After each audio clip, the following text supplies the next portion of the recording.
Continuing our journey into the cities of Sigmar Battletome, we're going to begin talking about the individual cities themselves. Because while they all have the same history, like they all came from Azir and that kind of thing that we discussed yesterday, all of them have evolved in new and unique ways since dispersing amongst the realms, changing and adapting to their environment and the hazards within it. As it turns out, there are 3 cities in Aqshy, 3 cities in Gurran, and then the city of Hammerhall stretches between both of them, and we'll talk about that in a little bit. In today's video, we're going to be talking about the cities that reside in the realm of fire, Aqshy. And if you want to sense what that realm is like, pause here and go down below in the description and you'll see my link to my video on the realm of fire. It's a place of heat, intensity, aggression, but remember also that every realm contains every environment, every biome is in there, so it has oceans and forests and snow-capped mountains, in addition to massive deserts and fiery peninsulas and a plethora of volcanoes and rivers of magma. It's not all fire, it's just kind of all fire themed, question mark. So with that out of the way, let's dive into the major cities of Aqshy.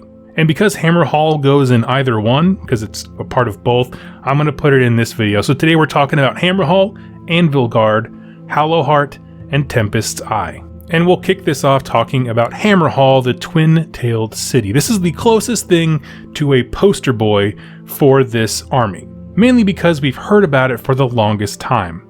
That's not really a comment on its age, like when it was founded. They were all founded pretty close together during the end of the Realmgate Wars, but it's featured prominently in a lot of stories and been mentioned a whole bunch.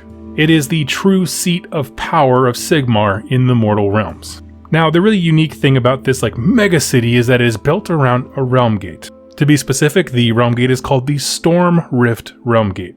And the city itself, as I said before, was founded late in the Realm Gate Wars. Sigmar wanted this gate under his control for its strategic value. I mean, the value of it is its size. It's a massive realm gate. Entire armies could move through shoulder to shoulder, and it allows for the rapid deployment of huge forces of Stormcast to go between the two realms. You know, realm gates, they can be just about any size. Some are smaller, vastly limiting their use, but this one is just unbelievably huge.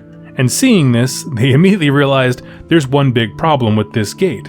It's absolutely surrounded on both sides, Gurran and Aqshy, by colossal bone splitters and iron jaws tribes. They worshipped this colossal gate as Mork's maw, like the mouth of a god, treating it like an idol to their deity. So Sigmar's like, we need to clear these orcs out, and he sent no fewer than 30 Stormcast chambers to clear out the orcs.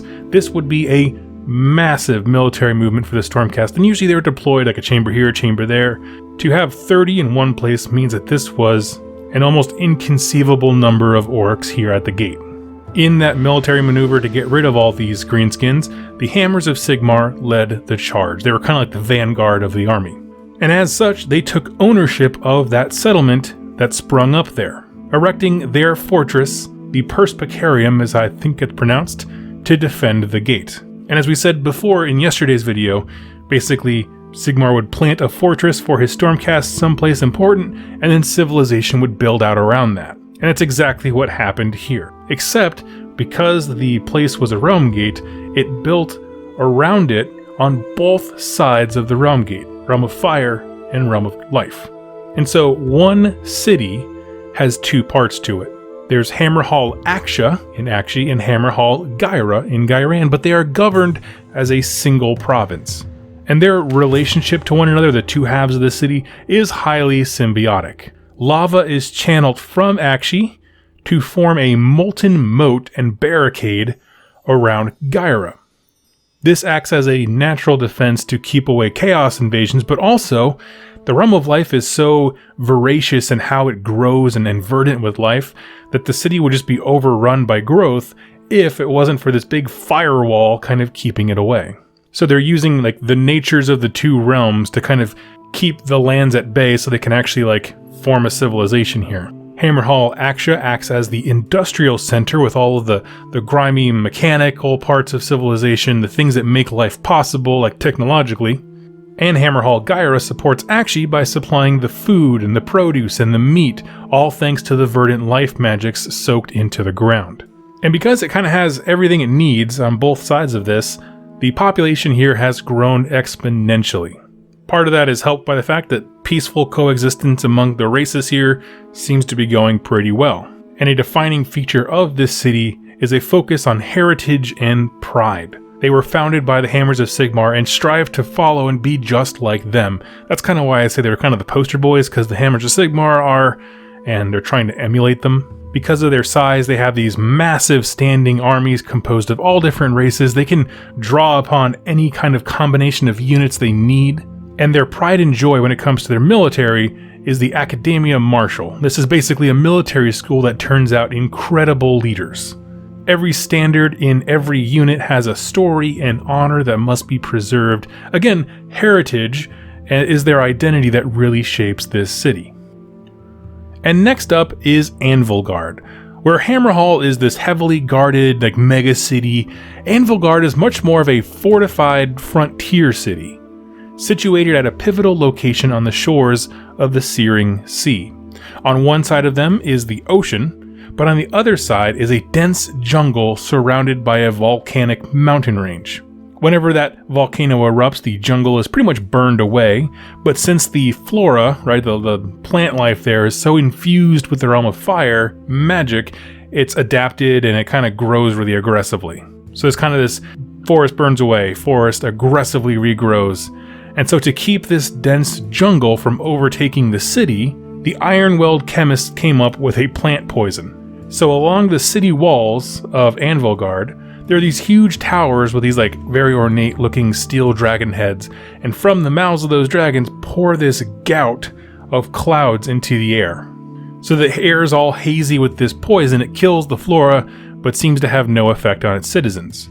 But the crud, I guess you could say, in the air gives a dour, dark, and gloomy atmosphere to the entire city, and where there are shadows, there are people who like to work in them. Anvilguard was founded by the Anvils of Heldenhammer, and while it has this illusion of honor despite the gloom, which is kind of like the Anvils of Heldenhammer, right? Honor and gloom. On the ground level, the day-to-day, there's all kinds of shady things happening in Anvilguard. Smuggling, insurrection, and criminality run rampant. Darkling Coven, Scourge Privateers, and Dark Sorceresses basically run the town and form a little cabal that runs everything from the shadows, almost like a bunch of gangs working together, if you will.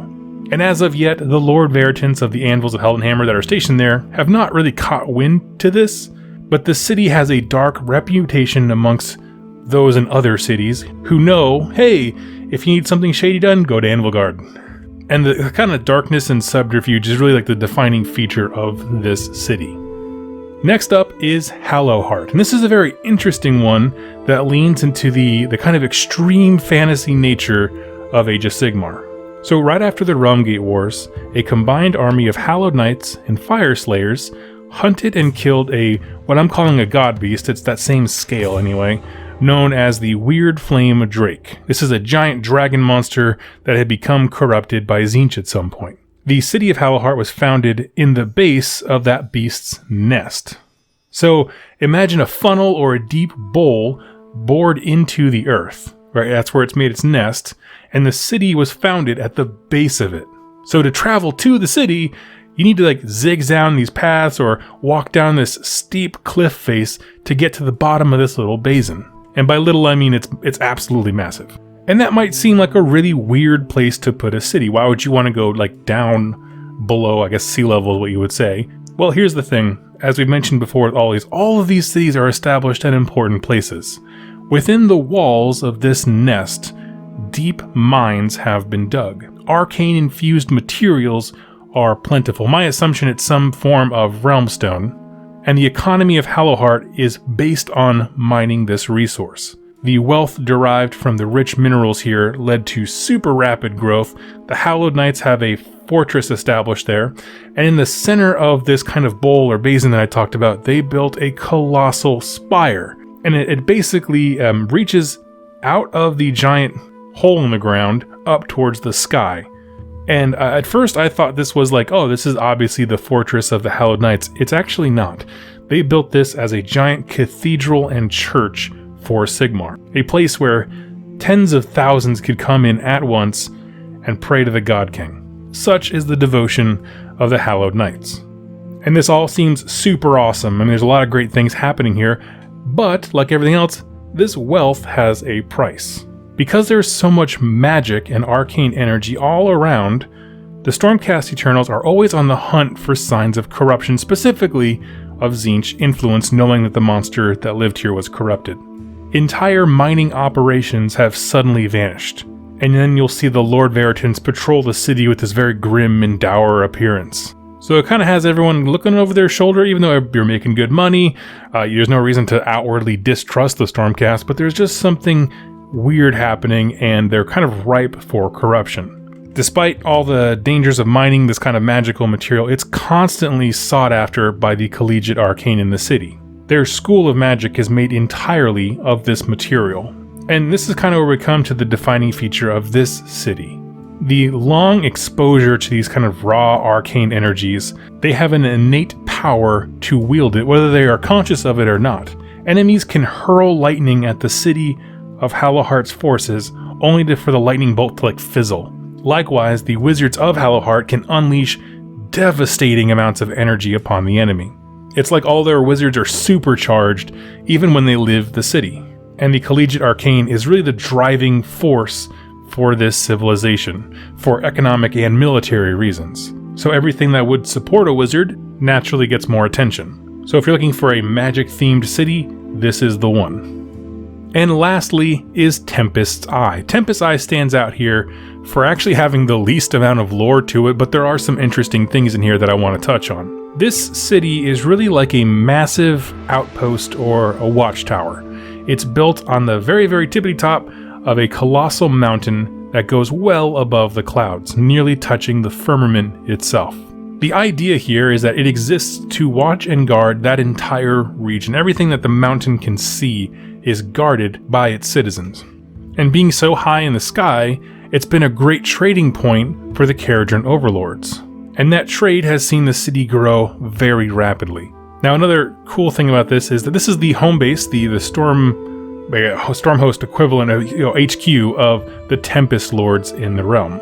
And the Tempest Lords are a bit unique. They're all recruited from the aristocracy of Azir households, and they seek to govern mortals just as much as defending them in war, much more so than any other Stormhost. They have a lot more to do with day-to-day politics.